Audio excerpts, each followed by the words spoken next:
A renovação carismática é criticada fortemente por um grupo de pessoas chamadas tradicionalistas.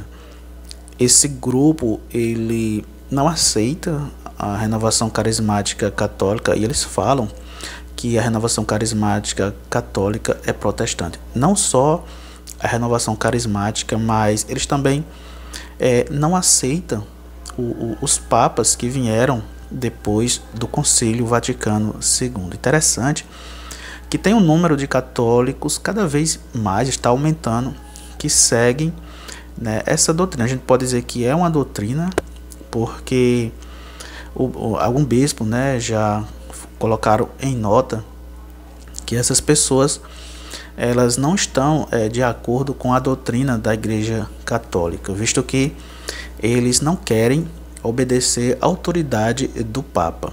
Eles são assim tipo protestantes modernos dentro da Igreja Católica. Mas tem pessoas que acham esse movimento bonito porque muitas vezes vê, por exemplo, as mulheres com o vestido longo, uso de véu, uma família assim numerosa, igual o padre, né, que recentemente ele refutou esse movimento. Então eles criticam a renovação carismática católica. Eu fiquei pensando aqui o quanto bem a renovação carismática ela não fez durante todo esse tempo, né? Desde lá de 1967, quando iniciou esse movimento da renovação carismática dentro da igreja, quantos sacerdotes não se tornaram padre ali através desse movimento, quantas comunidades e quantas vidas mudadas através desse movimento. Uma coisa interessante que o Padre Léo ele disse, né, que a gente conhece aquilo que vem de Deus pelos frutos. Então a renovação ela tem dado muito fruto à igreja desde o seu início. O que é que a gente tem a falar sobre esse grupo tradicionalista, que eles se acham aquelas pessoas mais inteligentes? Eu acho que esse tipo de movimento, quando a gente estuda a história da igreja, a gente vê que lá desde o início, desde os primeiros séculos, apareciam esses grupos querendo ser grupo daquelas pessoas que se dizem mais inteligentes. E assim foi durante toda a história da igreja, sempre aparece, né, esses grupos e querendo também modificar a igreja. Então eles aparecem dizendo que eles têm a solução, eles mostram, né, os problemas que estão acontecendo na igreja, parecido com esse movimento que a gente vê nesses tempos. Então eles começam a apontar ali os erros das coisas que estão acontecendo. Quando aparece qualquer coisinha na igreja, qualquer defeito, eles colocam uma lente bem grande e mostram aquele problema para as pessoas, para que as pessoas, de certa forma, aquelas pessoas fracas na fé, possam se revoltar, possam ficar com raiva e aderir também a esse movimento que só tem trazido ali divisão na Igreja Católica. Então tem muitas pessoas que estão fazendo esse papel, né? Papel de polícia, de verdadeiros policiais dentro da Igreja Católica, e eles se dizem aquelas pessoas que vivem a doutrina católica.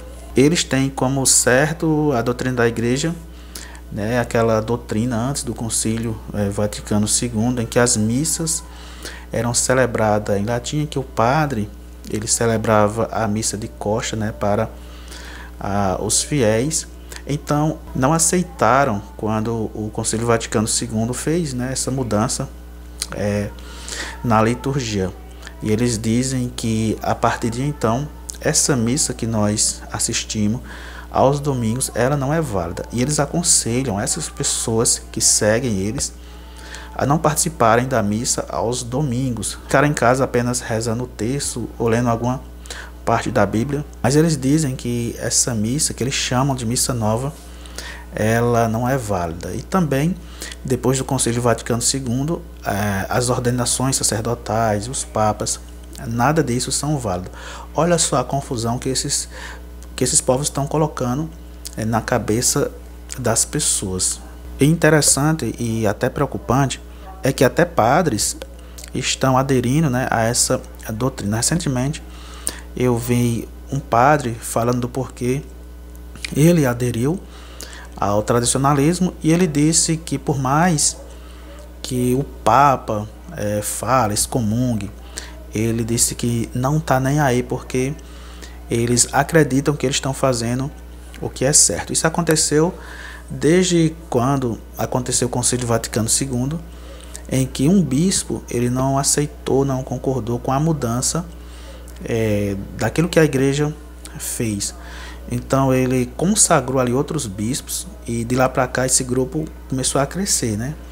Começou a crescer e começou a dizer que o concílio ele não valeu, ele não é válido. Portanto, eles têm o direito de ser resistência.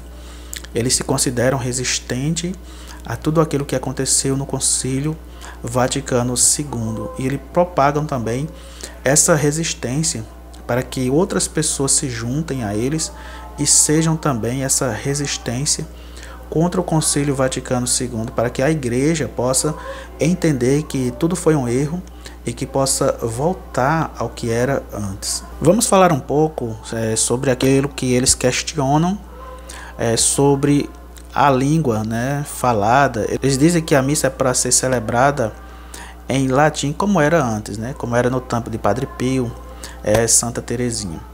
Mas é bom também a gente lembrar que lá nos Atos dos Apóstolos, na vinda do Espírito Santo, todas as pessoas que estavam ali ouviam claramente a pregação dos apóstolos na sua própria língua.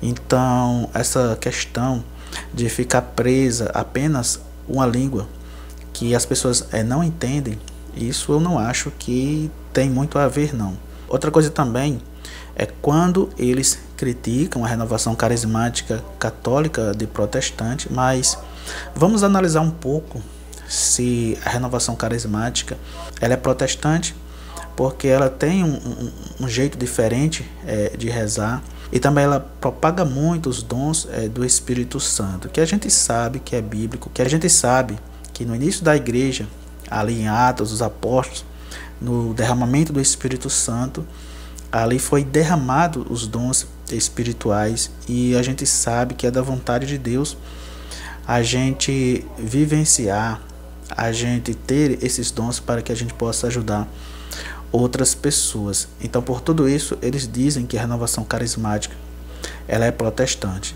mas a renovação carismática ela não se mete em divisão, ela obedece ao Papa, aos bispos, aos padres, ela é fiel àquilo que o Papa diz, e ela é fiel em tudo aquilo que a igreja defende em geral.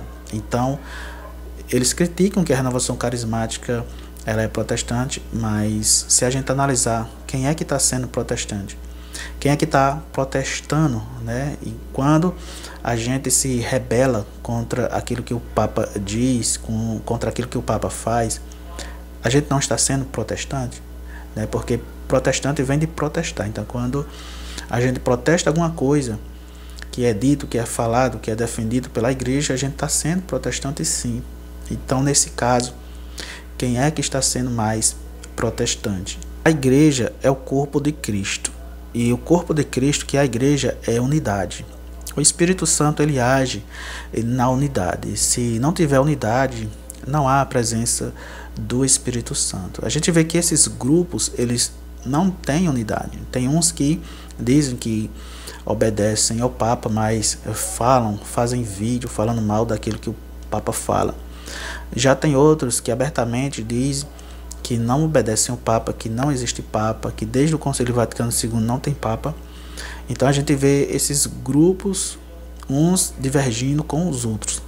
Quando que a gente vê que a renovação carismática católica, ela busca a unidade na igreja, na sociedade e no seu movimento, né? A gente vê que mesmo a renovação tendo vários ramos entre grupo de oração, comunidade, novas comunidades, a renovação ela é unida. Então todas as pessoas elas têm comunhão umas com as outras, e todos buscam vivenciar a mesma fé, buscando ali os dons do Espírito Santo para proveito comum, assim como Paulo fala, né, que o corpo de Cristo, ele tem vários membros e cada membro, né, ele pertence a esse corpo.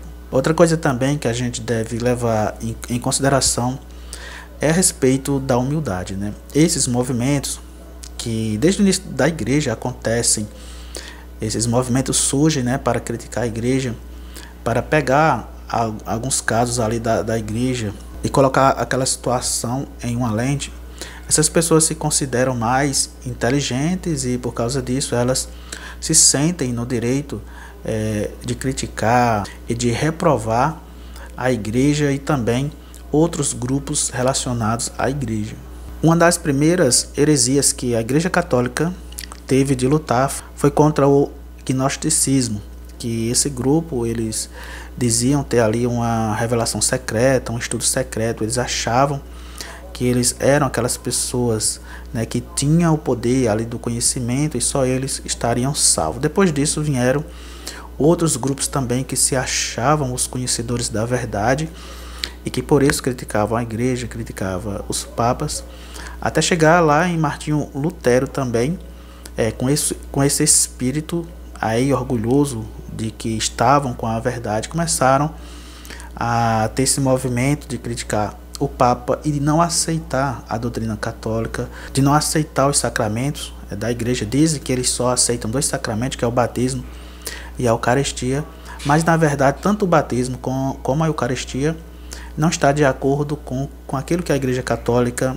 acredita. Para eles a Eucaristia é apenas uma representação. E para nós a Eucaristia é o próprio corpo de Jesus Cristo. E o batismo nos liberta do pecado original. Então, para que nós possamos ser salvos, nós precisamos passar pela água do batismo. Eles acreditam que o batismo é só uma confirmação da nossa fé. E outra coisa, acreditamos que nós precisamos da graça de Deus e das obras para se salvar. Eles acreditam que só a fé basta e por isso, por mais que eles estejam em pecado, se eles confessarem a sua fé em Jesus, né, então eles já estão salvos. Então, quando a gente vai analisar, isso é um perigo. Tudo isso surge desses grupos que se acham intelectuais, sabedores da verdade, que levam muitas pessoas para o erro. E Jesus já tinha alertado, ele disse: cuidado com os falsos pastores.